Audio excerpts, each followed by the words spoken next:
ஹாய்ங்க, good morning. இன்றைக்கி பார்த்திங்கன்னா Sunday. Walking போல் ஒரு 12:33 போல் நாங்கள் ஃபேமிலியாக வெளியே கிளம்பிட்டோம். எங்கன்னு பார்த்தீங்கன்னா ஆஸ் யூஷுவல் கோவிலுக்கு தான். கோவில் கிடையாது, கோவில்கள்னு சொல்லலாம். ஏன்னா 2 கோவில் கவர் பண்ணுறோம். டைரெக்டாக நான் ஆஃப்டர்நூன் சாப்பிட்டுட்டேன். கொஞ்சம் நூடுல்ஸு, அப்புறம் பன்னீர் டிக்கான்னு சொல்லிட்டு ப்ரோட்டீனுக்காக பன்னீர் டிக்கா எடுத்துகிட்டு கொஞ்சம் எல்லாமே ஷேர் பண்ணி சாப்பிட்டோம். சாப்பிட்டுட்டு டைரெக்டாக ஃபஸ்ட்டு எங்கே போகணுன்னு பார்த்தீங்கன்னா அரிட்டாப்பட்டின்னு சொல்லிட்டு மதுரையில் ஒரு குடைவரை சிவன் கோவில் இருக்குதுன்னு சொல்லியிருந்தாங்க. அதோட ஹிஸ்ட்ரி பார்த்திங்கன்னா பெரிய ஹிஸ்ட்ரி, நம்ம அதுக்குள்ளெல்லாம் போவேன்னா அந்த கோவிலுக்கு போனோம். அது எத்தனையோ வருஷம் காலங்களாக இருக்குது. பட் இப்போ தான் ரீசெண்டாக எல்லோரும் வந்துட்டுருக்காங்க, ஃபேமஸ் ஆகிட்டுருக்கு. இந்த டங்ஸ்டன் ப்ராப்ளம் வந்துச்சு இல்லையா, அதுலேருந்து தான் இப்போது இந்த சிவன் கோவிலுக்குலாம் வராங்கன்னு சொல்லிட்டு இருந்தாங்க.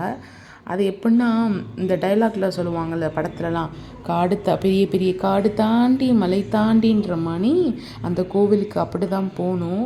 அது 2 சைடும் பார்த்திங்கன்னா தண்ணி தேங்கி இருக்கும்ல, ஆத்தா என்னமோ சொல்லுவாங்க, தண்ணி தேங்கி இருந்துச்சு. பார்த்திங்கன்னா குட்டி குட்டி மீன்லாம் நிறையா இருந்தது. அதெல்லாம் கொஞ்சம் பார்த்துட்டு கொஞ்சம் தூரம் நடந்து போகிற மாதிரி தான் இருந்தது.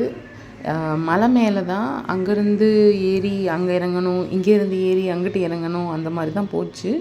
மோஸ்ட்லி இந்த ஊருக்காரங்கெல்லாம் பார்த்தீங்கன்னா அந்த ஆத்தோரமாக உட்காந்து தான் குளிச்சுட்டு துணியெலாம் துவைச்சிட்டு, அந்த வாட்டர் அந்த ஊர் மக்களுக்கு பார்த்திங்கன்னா பயங்கரமாக யூஸ் ஆகுது. அந்த மாதிரி பார்த்திங்கன்னா இவ்வளோ பெரிய மலை, அதை தாண்டி தான் நாங்கள் போனோம். கொஞ்சம் டிஸ்டன்ஸ் தான், அதே மாதிரியே ஏறி போகிற மாதிரி தான் இருந்துச்சு. ஓகே, நம்ம வாக்கிங் போகாதனால இது கொஞ்சம் சரி, ஓகே நம்ம கொஞ்சம் வாக்கிங் போனோமான்னு இருந்த மாதிரி தான் இருந்தது. பட் கஷ்டமாக தான் இருந்தது. அதுவும் நான் இன்றைக்கின்னு பார்த்து நான் க்ராக்ஸ் போட்டு போயிட்டேன். எனக்கு பயங்கரமாக வழுக்கிற மாதிரி தான் இருந்தது. ஸோ இந்த கோயிலுக்கெலாம் நீங்கள் போகிறதா இருந்துச்சுன்னா மோஸ்ட்லி நீங்கள் செப்பலை கையில் தூக்கிடுங்க, அதுதான் பெஸ்ட்டு. நடக்கிறதுக்கு கொஞ்சம் ஈஸியாக இருக்கும். எனக்கு ரொம்ப கால் கூசின மாதிரி இருந்தது. இது பார்த்திங்கன்னா அந்த மலையிலேருந்து இறங்கி அந்த பாத், இதுதான் மெயின் பாத் மாதிரி. 2 சைடுமே நிறையா, இவர் தான் நம்ம மெயின் சிவன், இவர் தான் மூலவர்னு சொல்லுவாங்கள்ல, அந்த மாதிரி. கொஞ்சம் அட்மாஸ்பியராக நல்லா தான் இருந்தது. கொஞ்சம் அவங்கள்ட்டலாம் ஹிஸ்ட்ரிலாம் கொஞ்சம் நல்லா கேட்டு தெரிஞ்சுக்கிட்டோம். அங்கே அந்த அறநிலைத்துறையிலேருந்து வேலை பார்ப்பாங்கள்ல, அவங்க இருந்திருந்தாங்க. ஸோ கொஞ்சம் அவங்க சொல்லி தான் எங்களுக்கு எல்லாமே தெரியும், இந்த கோவில் எப்படி வந்துச்சு எல்லாமே எக்ஸ்பிளைன் பண்ணிகிட்டு இருந்தாங்க. அப்போவே பார்த்திங்கன்னா டைம் வந்து 2:30 அந்த மாதிரி டைம் இருக்கும். ஏன்னா கொஞ்ச நேரம் நல்லா உட்காந்து பேசிகிட்டு இருந்தோம். யாருமே பெருசாக கூட்டம் இல்லை.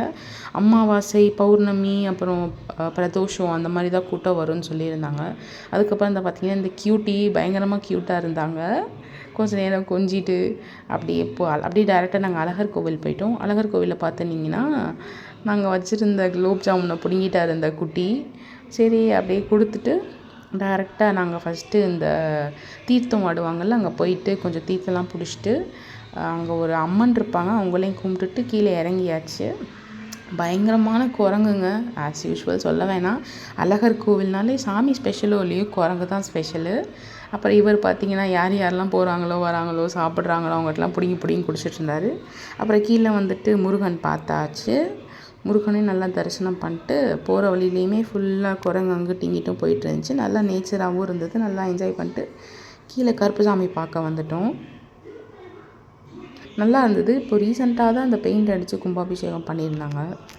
அப்புறம் அழகர் கோவில்னு பார்த்தீங்கன்னா ஃபஸ்ட்டு வருது குரங்கு, அப்புறம் சாமி, அப்புறம் அந்த மாங்காவும் இதுவும் தான். கொஞ்சம் சாப்பிட்டுட்டு அப்படியே இந்த கடச்சனேந்தல் பக்கத்தில் இருக்கிற ஃபிஷ் ஃபார்ம் போயிருந்தோம். எனக்கு ஃபைட்டர் ஃபிஷ் வாங்கணுன்னு ரொம்ப நாளாக ஆசை. அதனால் அங்கே போயிட்டு அப்புறம் சுற்றி பார்த்துட்டு நல்லா ஃபிஷ்லாம் வாங்கியாச்சு. அழகாக இருக்குது, நீங்களும் போய் பாருங்கள். நிகில் ஃபிஷ் ஃபார்ம்னு சொல்லிட்டு. நான் 2 ஃபிஷ் வாங்கியிருந்தேன். ஃபைட்டர் ஃபிஷ் பீட்டான்னு சொல்லுவாங்க. அப்புறம் காஃபி குடிச்சிட்டு அப்படியே வீட்டுக்கு போயாச்சு. பாய்.